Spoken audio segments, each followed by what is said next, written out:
He stands in a dressing room washed in tired light, a mirror splitting him into a dozen men who never quite agree. On the table, a false mustache, a felt hat, a pair of absurdly elegant gloves that once turned a clumsy inspector into a legend. Somewhere, an audience is still laughing at a pink cartoon and a man who tripped like poetry.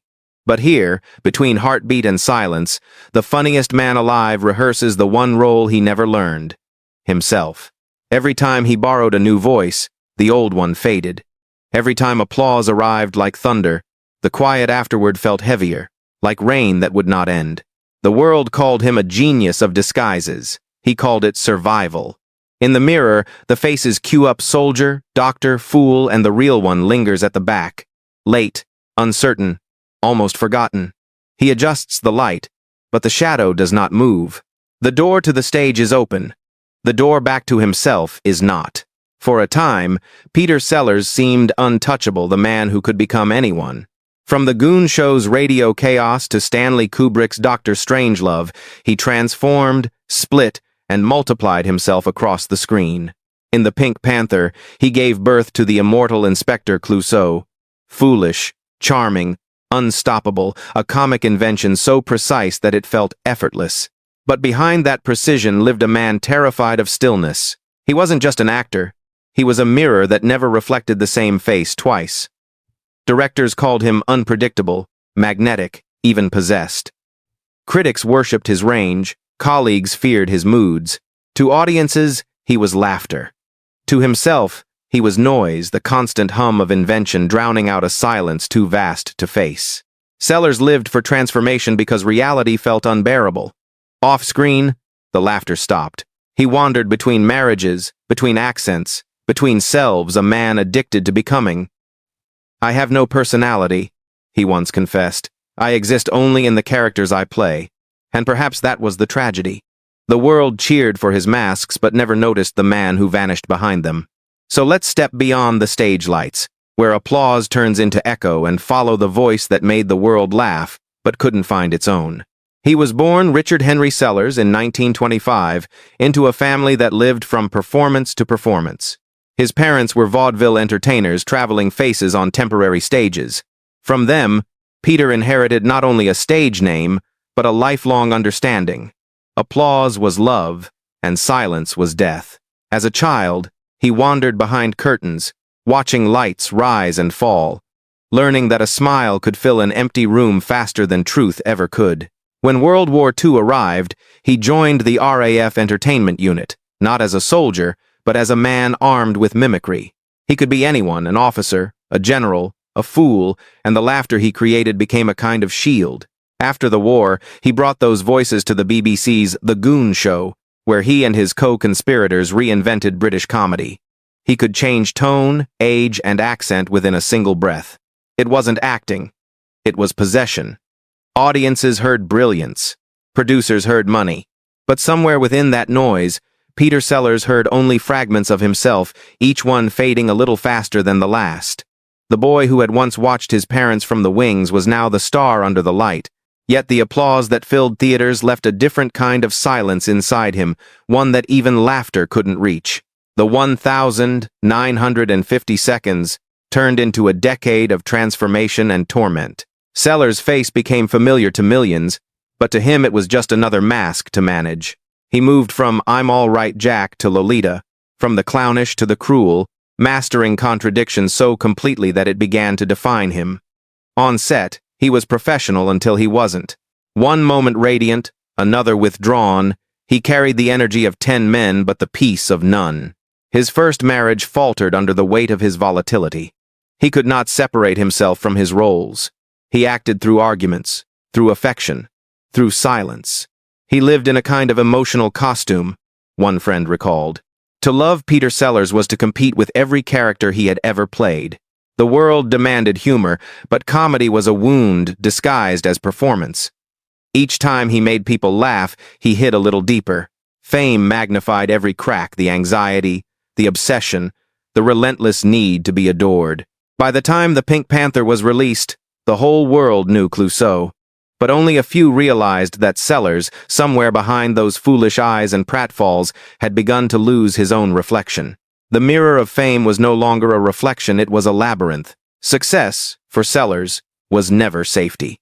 By the mid-1960s, he had become one of the most famous comedians in the world and one of the most tormented. His relationship with Swedish actress Britt Ekland was a love story written in thunder, passionate, glamorous, and destined to collapse. He proposed after only a few weeks. She became the center of his obsession. Friends said he was tender one hour and terrifying the next. The tabloids called it eccentricity. Ekland later called it fear. During this time, Sellers suffered a massive heart attack. He technically died for 2 minutes and came back changed. "I saw something," he whispered once, but never explained. After that, he told people he could sense death approaching.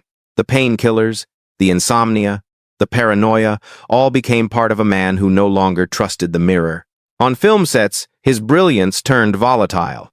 During Casino Royale and What's New Pussycat, he clashed with directors and stormed off mid-shoot. Yet in those moments of destruction, his characters remained flawless, a contradiction that haunted everyone around him. He wasn't pretending anymore. He was dissolving. The man who once controlled every voice now couldn't quiet any of them. The laughter that had built his kingdom became the echo that tore it down. By the late 1970s, Peter Sellers looked older than his years. His heart weakened from countless attacks, both physical and emotional. Yet in being there, 1979, he delivered the performance of his life. As Chance, the simple gardener mistaken for a political prophet, Sellers found something uncanny, a role that mirrored his emptiness perfectly. Chance spoke little, felt little, and was adored for it. It was Peter's final mask, the one that fit too well. After the film's release, he received Oscar nominations, acclaim, a quiet kind of redemption. But behind closed doors, he told friends he felt detached from it all. "It's like watching someone else live my life," he said. In July 1980, while preparing to reconcile with his estranged wife, he suffered another heart attack, the one that didn't end with revival. He was 44 years old. In his hotel room, they found a small tape recorder. No one has ever released what was on it. His daughter only said there were words that didn't sound like goodbye, more like someone searching for themselves. Nat says of their face. Perhaps that was his truest confession, that after a lifetime of pretending, he had almost found the man behind the mask almost. When the laughter faded, what remained was not the clown, but the echo of genius wrapped in tragedy. Peter Sellers reshaped British and American comedy, opening the path for actors like Robin Williams and Jim Carrey, men who also carried the ache of duality.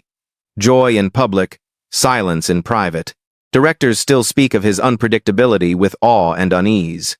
Dr. Strangelove remains a masterclass in controlled chaos. Being there, a haunting prophecy of identity lost in performance. Even decades later, interviews and memoirs circle the same truth. Peter Sellers was not a man playing characters, he was a man trying to find one. His story endures not because of laughter, but because of what it cost him to create it. He turned comedy into confession, humor into hiding. And in that transformation, he revealed the oldest paradox of fame, that the brighter the spotlight, the darker the shadow it casts. In the quiet after the applause, a single truth remains. The world never truly knew Peter Sellers. And perhaps, neither did he. When the laughter stops, what remains is silence, a silence heavy enough to echo. Peter Sellers built his life on disguises, each one more perfect than the last, until the boundary between the actor and the man dissolved completely. To the world, he was a kaleidoscope of characters, a general, a fool, a dreamer, a detective who tripped his way into legend. But beneath the makeup and the laughter lived someone desperately trying to be seen and never quite managing it. Fame had given him 1,000 identities, but not a single sense of self. The applause that once filled theaters became a phantom sound in his mind, replaying long after the crowd had gone home. In the end, it wasn't failure that defined him, it was emptiness, the quiet shadow left by brilliance. Every genius who lives behind the mask leaves the same warning. Laughter can be louder than truth. And in the fragile light of memory, Peter Sellers remains not as a man who made us laugh, but as the man who showed us how fragile laughter can be. If this story made you pause, if you felt the ache behind the laughter, share it. Some stars make us smile because they know too well what it costs to. Peter Sellers' story reminds us that even the brightest light can hide the deepest shadow. Tell us which part of his journey stayed with you, and subscribe for more untold stories of brilliance and heartbreak behind the screen. Fame and shadows. Every star has its story.